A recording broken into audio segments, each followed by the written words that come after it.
माय माऊली नमस्कार. श्री नर्मदा पुराण रेवाखंड कथासार अभिवाचन करत आहे. श्री नर्मदाय नमः. अध्याय 18 नर्मदा महात्म्य वर्णन. श्री नर्मदा महात्म्य वर्णन. भगवान शंकरापासून उत्पन्न झालेल्या 12 सूर्याद्वारा संपूर्ण जग जळाल्यानंतर समुद्र सुकले, तसे 7 द्वीप सुद्धा जळाले.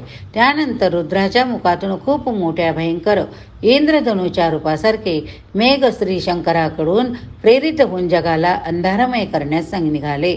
त्यामध्ये काही ढग नील कमळासारखे कांती असलेले, काही काजळा समान काळे काळे, काही गाईच्या दुधासारखे पांढरे शुभ्र, काही कंद पुष्पाने चंद्रासमान होते, काही मोरपंखाच्या आकृतीचे, तसेच काही धूररहित अग्नीसारखे तेजस्वी होते, काही मेघ महापर्वताच्या रूपासारखे दिसणारे, काही मोठ्या माशांच्या समूहासारखे होते, काही मोठ्या हत्तीसारख्या आकाराचे, तसेच काही मेघ उंच मातीच्या ढिगाऱ्यासारखे होते, काही चंचल तरंगाच्या समूहासारख्या बर्फाचे, काही विशाल प्रासादासमान किंवा मोठ्या गावाच्या स्थानासारखे, काही पुरोहितासहित अट्टालिकांच्या बिजलीसारखे वज्राने लपेटलेले सुशोभित होते.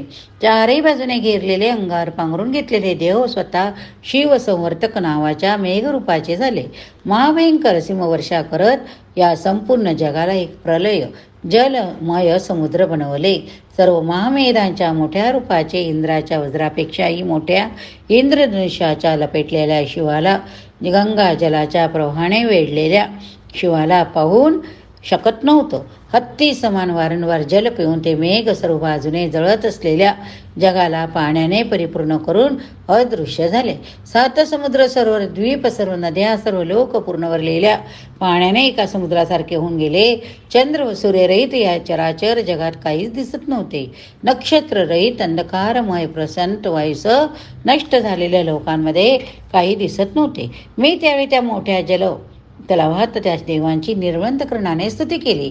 मी त्या अवस्थेत स्वतःचे रक्षण करण्यास कोणाला शरण जाऊ असा विचार करत असता जलामध्ये प्रवेश करून शरणागताचे रक्षण करणाऱ्या प्रकाशमान प्रभूचे स्मरण केले. मी त्या रक्षण करणाऱ्या महादेवाला नमन केले. तुला शरण आलो, तूच माझे रक्षण कर असे म्हणून त्या दिव्य स्वरूपाचे मी ध्यान केले. हे राजपुत्र, मी त्यांचे चिंतन करून त्यांच्या कृपेने शांत सावध चित्ताचा होऊन जल पार करू लागलो. देवीच्या कृपेमुळे माझी ग्लानी आणि भ्रम दूर झाले. हे नर्मदा महात्म्य वर्णन नावाचा 18वा अध्याय संपूर्ण झाला.